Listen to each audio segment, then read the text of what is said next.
Hello दोस्तों, HCL take के बारे में वीडियो में बात करेंगे जहां पर क्वार्टर 3 के रिजल्ट्स आ चुके हैं और कंपनी ने डिविडेंड का भी डिक्लेरेशन किया है। तो 10 रुपए का डिविडेंड डिक्लेयर हुआ है। इंपॉर्टेंट डेट है जनवरी 19 तारीख और जो पेमेंट है वो फरवरी 1 को हो जाएगा।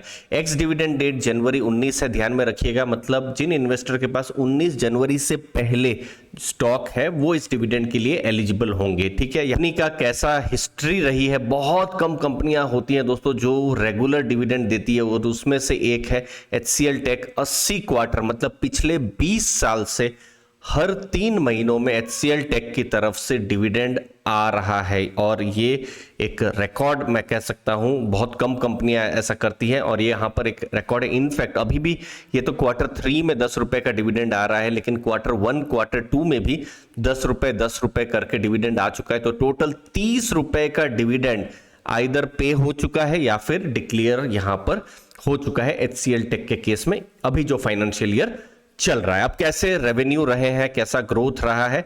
26,700 करोड़ के रेवेन्यू रहे हैं। पिछली बार 22,331 करोड़ के रेवेन्यू थे, तो रेवेन्यू बढ़े हैं 19% के ऊपर से। अब कैसा एबिट रहा है और मार्जिन्स कैसे रहे हैं, क्योंकि मार्जिन को लेकर बहुत सारे क्वेश्चंस हो सकते हैं। 5,228 करोड़ का एबिट रहा है और प्रॉफिट्स 4,100 करोड़ से थोड़ा कम रहा है और ये रिकॉर्ड है। पहली बार कंपनी ने 5,000 करोड़ और 4,000 करोड़ का ये जो आंकड़ा है वो पार किया है। अब देखिए 2022 टफ साल था आईटी कंपनियों के लिए और आप देख सकते हैं किस हिसाब से मार्जिन भी यहां पर कम हो रहा था, एबिट मार्जिन।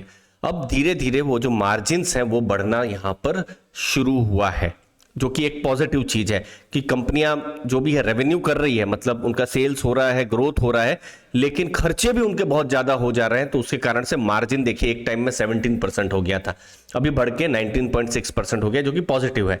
नेट प्रॉफिट्स जो है, प्रॉफिट मार्जिन जो है वो भी 15.3, ये भी पॉजिटिव हो गया।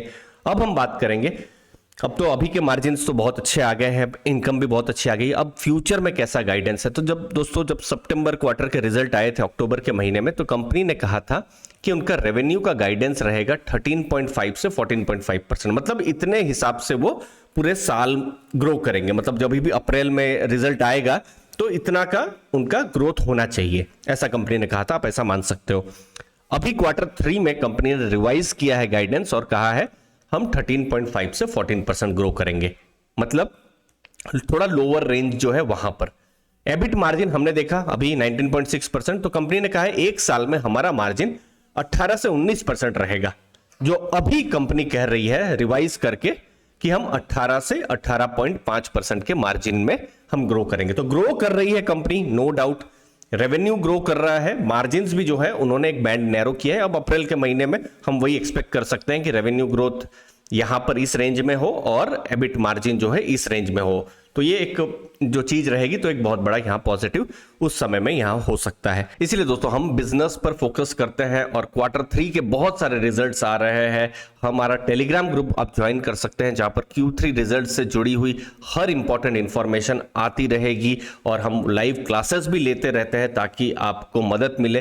कोई भी टिप्स पर बात नहीं करते हैं, सिर्फ लर्निंग पर ही हमारा फोकस रहता है। डिस्क्रिप्शन बॉक्स में आप लिंक देख सकते हैं दोस्तों। अब HCL टेक का ये जो बिजनेस है, इनफैक्ट आईटी कंपनियों में मैं ये डाटा बहुत बार दिखाता हूं कि कंपनियों का किस हिसाब से जो है ज्योग्राफीज है। आप यहां पर देख सकते हैं कि US और यूरोप, आप हर साल देखिए यहीं पर से ही मैक्सिमम बिजनेस आता है और इसीलिए 2022 में 23 में बहुत एक्सपेक्टेशन भी नहीं कर रहे थे कि जो ये सब जो मार्केट्स है वहां पर ग्रोथ होगा, लेकिन हो रहा है इनफैक्ट। क्योंकि यहां पर इन्फ्लेशन वाला चैलेंज तो है ही, फिर जो बड़ी डील्स को लेकर भी बहुत सारे क्लाउड्स हैं, चिंताएं हैं, लेकिन फिर भी कंपनियां इतना स्ट्रांग नंबर्स लेकर आ रही है। आप क्लाइंट कैटेगरी देख सकते हैं, 100 मिलियन मतलब 7-8 हजार करोड़ के ऊपर के जो क्लाइंट है 15 से 17 हुए हैं पिछले साल और अभी में 42 से 45 हुए हैं 50 मिलियन के जो क्लाइंट है। और ओवरऑल भी अब जो छोटे नंबर के जो क्लाइंट्स हैं आपको बढ़ते हुए नजर में आ रहे हैं।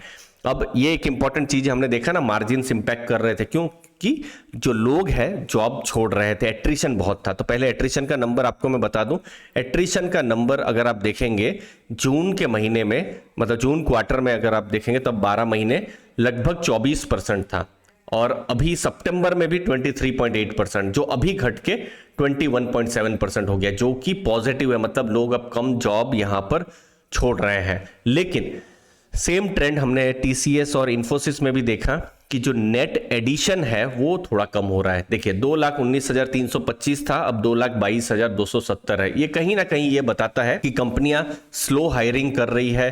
थोड़ा डिमांड का जो माहौल है बाहर में थोड़ा सा अभी भी मतलब बहुत ही एग्रेसिव या पॉजिटिव नहीं है। थोड़ा कंपनियां भी संभल रही है अपने रिक्रूटमेंट को लेकर। रिक्रूटमेंट कब कंपनियां करेगी? जब कंपनियों को बहुत ही ज़्यादा ज़बरदस्त ग्रोथ दिख रहा हो। खासकर जब हमने देखा था 2020 में या 21 का एक समय था, स्टार्टिंग के समय में, जब बहुत ज़्यादा यहाँ पर ग्रोथ हो रहा था। जो कंपनियों के बारे में बात करें तो आप आईटी इंजीनियर्स को 50, 60, 80% तक भी उनको सैलरी हाइक मिलती थी। अब 2022 में और अभी 23 में चीज़ें पूरी पलट चुकी है। यहाँ पर अभी थोड़ा रिसेशन जैसा माहौल है, ले ऑफ जैसा माहौल यहाँ पर है। बट अगेन यहाँ पर थोड़ा सा नंबर यहाँ पर स्टेबल ही हमको देखने को मिल रहा है। बट ओवरऑल आप देखेंगे लगभग 3,000 लोगों का नेट एडिशन है और एट्रिशन कम हो रहा है। ये एक पॉजिटिव है। बाद में मैनेजमेंट ने क्या कहा है? मैनेजमेंट ने कहा है जितने भी इंपॉर्टेंट जो है बिजनेस के पैरामीटर्स जैसे रेवेन्यू, मार्जिन, बुकिंग, लोग, मतलब एट्रिशन वाला पार्ट, सही सभी जगह में स्ट्रॉन्ग परफॉर्मेंस है। बुकिंग की जब मैं बात करूं तो ये $2.35 बिलियन की नई बुकिंग हुई है, 10% इंक्रीज हुई है। ये अपने में एक बहुत बड़ा पॉजिटिव और बड़ा नंबर है। और जैसे कि हमने डिस्कस किया, एबिट और प्रॉफिट्स में कंपनी ने 5,000 और 4,000 करोड़ का आंकड़ा पार किया है, ऑल टाइम हाई नंबर है। तो ओवरऑल एक डिसेंट नंबर है। आईटी सेक्टर में अभी बहुत एक्सपेक्टेशन भी नहीं था कि बहुत अच्छे नंबर आएंगे, लेकिन कोई शॉक नहीं था इन रिजल्ट्स में। तो एक डिसेंट नंबर है। अब मार्केट के ऊपर है कि मार्केट इन नंबर्स को कैसे लेती है। आप अपने व्यूज जरूर बताइएगा कमेंट सेक्शन में। धन्यवाद आपके टाइम के लिए। थैंक यू दोस्तों।